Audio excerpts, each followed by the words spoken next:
students to the class of history. This is your chapter number 2.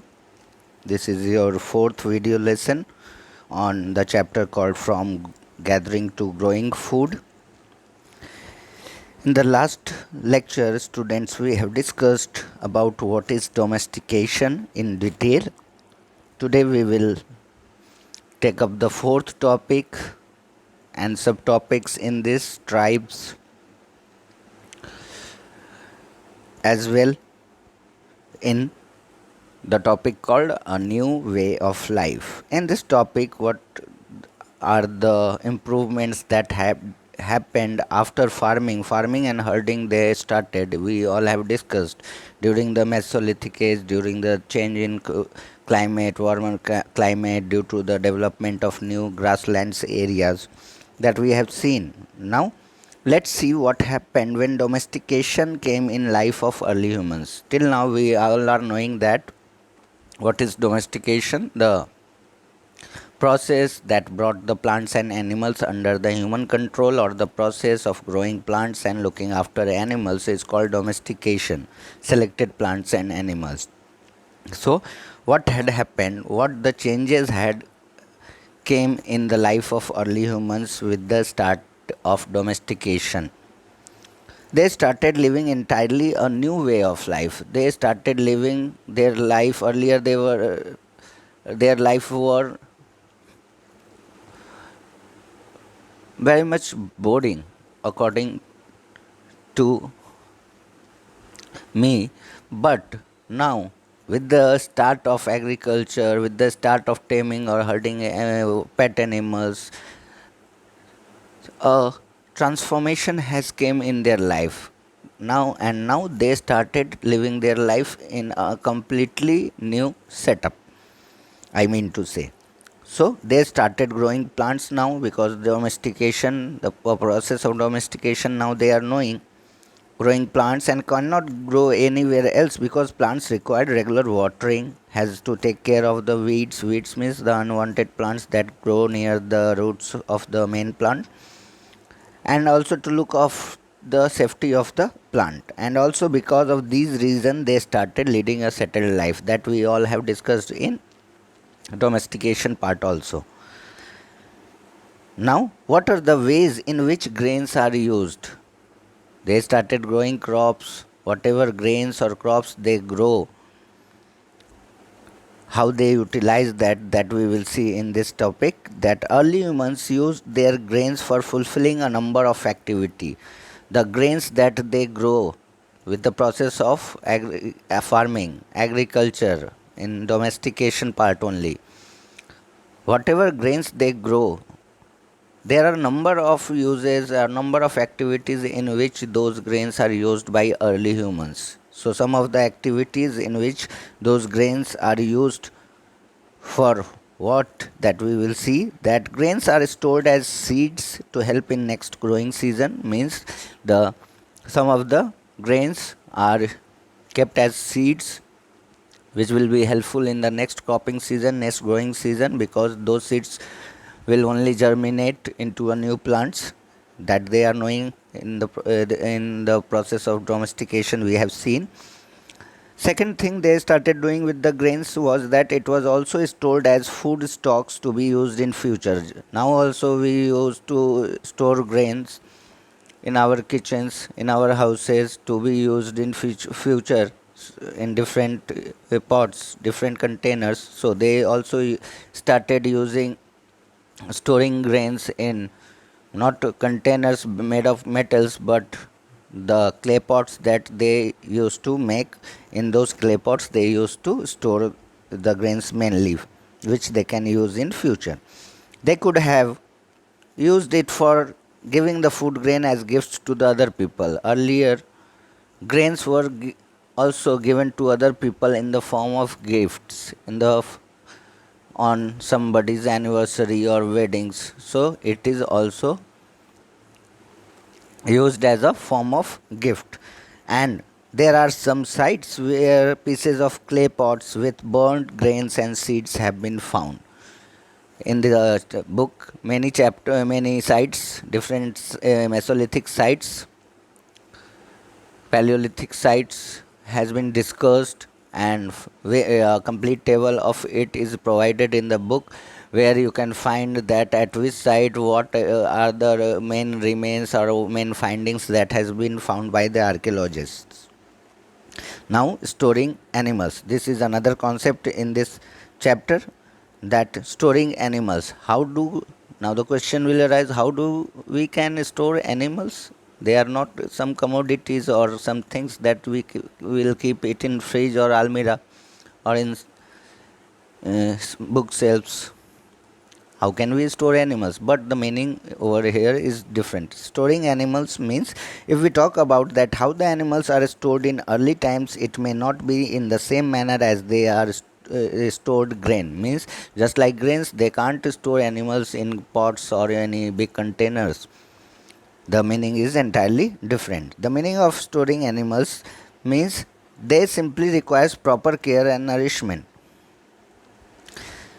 They means to tame animal, to look after pet animals or cattle, what they need, they require proper nourishment, proper food and proper care from their master, and they gets multiplied naturally. It is a biological process, natural process, and as the number of animal grows, they can further used as a source of food, like getting meat and milk from them. Just like, take the example of goat gives milk, they gives babies also, and in time of scarcity, in time of need, all those animals can be used as food, because they are a good food store of meat. That we had, these things we had discussed earlier also in this chapter. Milk from them. Now, finding about the first farmers and herders. How do we come to know where the first farmers were found, or where the first herders were found or used to live? How we come to know about them, that who were the first farmers, who were the first herders? So we have found in Mehergar. Mehergar is a place in present day Pakistan.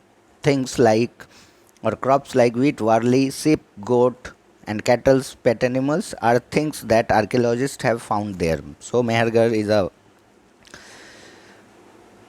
archaeological site, and it is present in present day Pakistan. Earlier it was a part of India, where the archaeologists have found the remains of grains like wheat and barley, whereas the skeletons of goat and cattle as well. In Koldhiva, I have taken some of the most important the Paleolithic sites from the chart that is in the NCERT book. In Koldhiva areas in present day UP, it is Koldhiva. There remains found like, means rice, remains of grains like rice, fragmented animals bone. Fragmented means dispersed into several pieces, several broken pieces have been found there. Third site was Magara. It is also in Madhya Pradesh, where remains like grains of rice, cattle remains, means skeletons, bones have been found there. Similarly, wheat and lentils has been found in the Gufkral area of present day Kashmir. Gufkral is also the name of the site. So, from various sites, the traces of first farmers and herders we have come to know. And in the last, we will discuss about the most important site among the sites that we are discussing, or that is given in your book, in your table, is Burzahom. It is also located in present day Kashmir, where wheat and lentils traces along with dog, cattle, sheep, buffalo bones all have also been found. And similarly, Chirand is a place in Bihar, and it is also one of the most important Paleolithic site. Hallur, Payampalli are some of the sites where different things has been found. So it is your work to find out from the chart that is given in your book and make a list of that.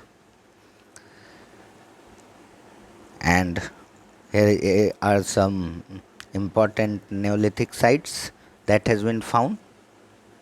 Burzahom, Chirand, Koldhiwa, UP, Chirand, Bihar, Mehergarh, you can see Hallur, Payampalli, Daujuli heading where it is located. So you should practice in the map as well the different Neolithic sites.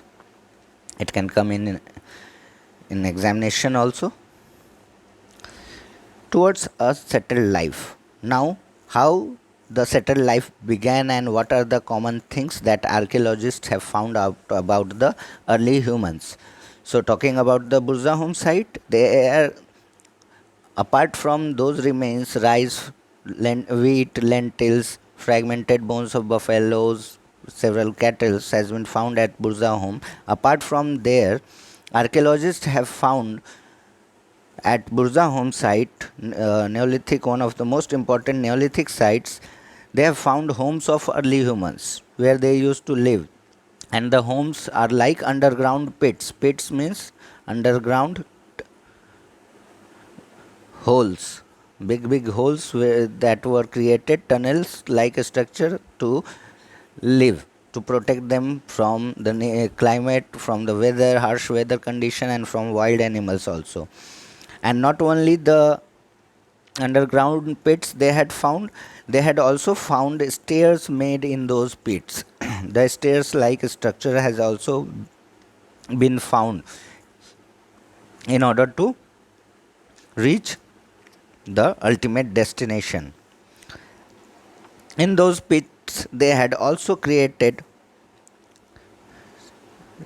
the pits in such a manner that help them to escape and protect themselves from bad weather. Kitchen hearths, hearths means chulha, stove. So kitchen hearths has also been found as well as on the surface also. Has also been found inside the underground pits also, kitchen hearths or kitchen stoves, chulha like structure, and above the ground, because underground pits are underground, and on the surface of the grounds also several kitchen hearths traces has also been found there. The Neolithic tools were entirely different from Paleolithic tool. Means the we are talking about Neolithic new Stone Age tools are entirely different from the tools of Old Stone Age. That is Paleolithic one. So what is the difference in tools? That they are the Neolithic tools are well polished, smooth, and rather more sharp, as well as purpose specific too. Means purpose specific means each and every single individual tool is made for a specific purpose. Just like axe, specific purpose to cut wood, just like that. That's why specific purpose or purpose specific word has been used. Pots also has been found on these sites of Burzahom generally used to, and these pots give the information that these clay pots must be used at time no metals were there, so they must be cooking food in these pots also, or to store grains they must be using it. The proof of cloth weavings have also been found in Neolithic era, in Neolithic time, and some traces of cloths made up of cotton and other fabrics has also been found at Burzahom. Here are the images of some of the Neolithic tools and some of the broken pots, utensils that the people of the Neolithic, Mesolithic age must be using, and has been found at these important sites. You can see. And with this we come to an end of this chapter. Thank you. Sorry, end of this slide. Thank you.